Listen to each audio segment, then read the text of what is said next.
सबका मालिक एक है। और अगर मैं थोड़ा सा और दिमाग लगाऊं तो इस बात को कौन चाहता है समाज में प्रसारित करना? आरएसएस चाहती है। आरएसएस चाहती है कि जो बाबा साहेब हैं, जो भगवान बुद्ध हैं, वो जो है उनके जो देवी देवता हैं, ईश्वर हैं, अवतार हैं, उन्हीं की तरह जो है आप लोगों के बीच में पूजा जाएं। और इनके भी मंदिर बनाएं, आप जो है इनकी भी उसी तरह से धूप अगरबत्ती लगा के पूजा करें और इनके जो विचार हैं उनको भूल जाएं।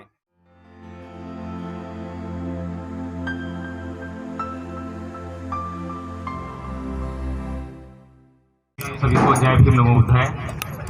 और जैसा तुरीराम ने बताया तो बहुत ही ज़रूरत की बात थी और कहने के लिए तो बहुत कुछ है, बहुत कुछ आया है, लेकिन सबसे बड़ी ज़रूरत इस बात की है कि क्या हम जागे हुए हैं? अगर जागे हुए हैं तो जागरूकता की हमें पहचान भी होनी चाहिए कि जागरूक इंसान कैसा होता है। उदाहरण के लिए हम लोग इस प्रोग्राम को कर रहे हैं और ये जो होर्डिंग लगवाने के लिए हम जो है प्रिंटर के पास गए होंगे, उससे बोला होगा कि बाबा साहब डॉक्टर भीमराव अम्बेडकर का एक होर्डिंग लगाना है। उस प्रिंटर ने जो है आपको कुछ चित्र दिखाए और सभी चित्रों में जो है बाबा साहेब की ये वाली जो इमेज है यही दिखाई होगी उसने। और हम जो है इतने बेहोशी में थे कि हमने बिना जांच परख किए और इसी तस्वीर को जो है अपना लिया और कहा कि ठीक है होर्डिंग बना दो। तो इस तस्वीर में क्या है और इसको तस्वीर में क्या होना चाहिए, आप सभी ने जो पार्लियामेंट में जो बाबा साहब डॉक्टर भीमराव अम्बेडकर की मूर्ति लगी है, उसकी जो उंगली है, बाबा साहेब की जो उंगली है उस मूर्ति की जो है, तो उसका इशारा आपने देखा होगा किस तरफ है? सन से तरफ, ऐसे है, वो ऐसे नहीं है।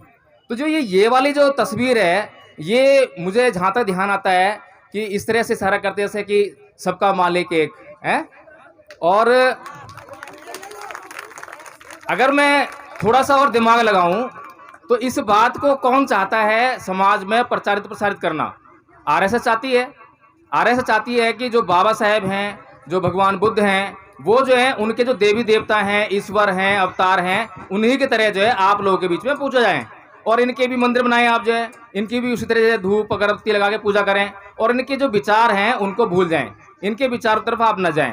तो हो सकता है कल को इस जो तस्वीर है इसकी उंगली में जो एक चक्र डाल दें, कुछ भी कर सकते हैं।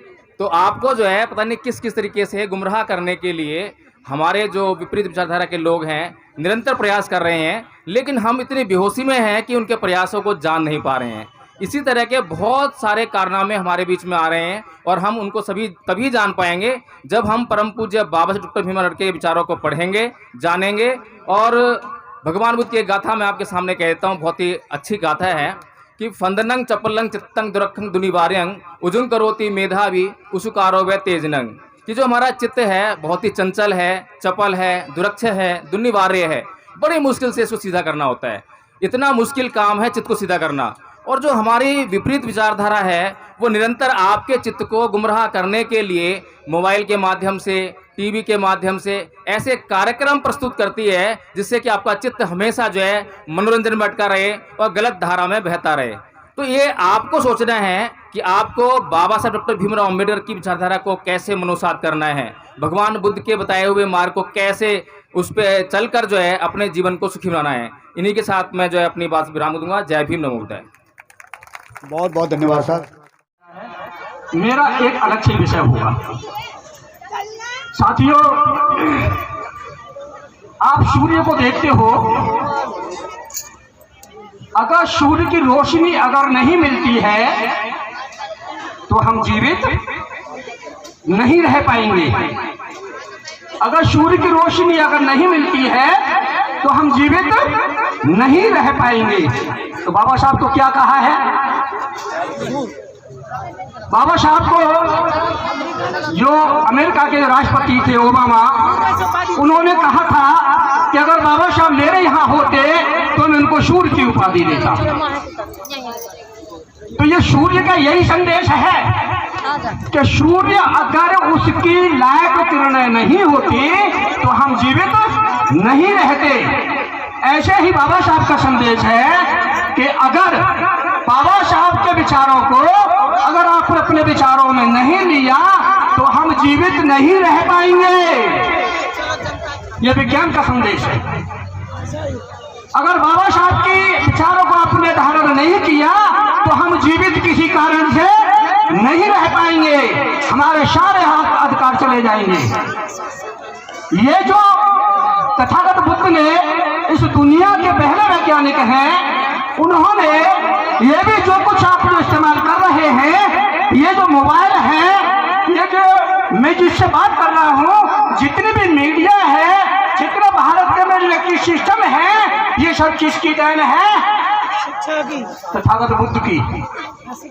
क्योंकि तथागत बुद्ध दुनिया के वैज्ञानिक है। ये फॉर्म से आप तलाक से फॉर्म करोगे और विदेश में आपकी बात हो जाएगी आपके बेटे से, तो साथियों विज्ञान ने यह भी आपको बता दिया, आर्थर केक ने यह खोज कर दिया कि आपकी धड़कन कहाँ है। आर्थर केक ने यह साफ बता दिया कि आपकी धड़कन कहाँ है और कैसे है। आप इसीलिए एक्सरे दुनिया भर के आपके जो आपके टेस्ट होते हैं, उसमें कहीं भी कोई आत्मा नाम की वस्तु नहीं दिखाई देती है। तो मैं टाइम ज्यादा नहीं लूंगा, मेरा टाइम बहुत, क्योंकि प्रेशर ऊपर से प्रेशर है। आपको हम अभी जो है बौद्ध राष्ट्र की बात करते हैं, मैं बहुत शॉर्ट में जा रहा हूं। हमारा बौद्ध राष्ट्र तो ये है, बाबा साहब डॉक्टर अम्बेडकर को जो मौका मिला तो हमको बौद्ध राष्ट्र बना दिया। हमारा संविधान बौद्ध राष्ट्र है, हमारी करेंसी बौद्ध राष्ट्र है, हमारी जितनी मोहर है वो बौद्ध राष्ट्र है। आप नोट पर देखिए, आप झंडे में देखिए, आप पार्लियामेंट में देखिए, आप कहीं भी देखिए, हमारे भारत बौद्ध राष्ट्र है और हम बुद्धिस्ट हैं। तो हमें जागने की जरूरत है, हमें सोचने की जरूरत है। बहनों, ये बाबा साहब की बदौलत है, ये बाबा साहब की बदौलत है जो आपको सारे अधिकार मिले हैं। आपको कोई अधिकार नहीं था इस देश के अंदर। इस देश के अंदर महिलाओं की भूमि बताया था, यानी इस्तेमाल करो और फेंको, यूज एंड थ्रो।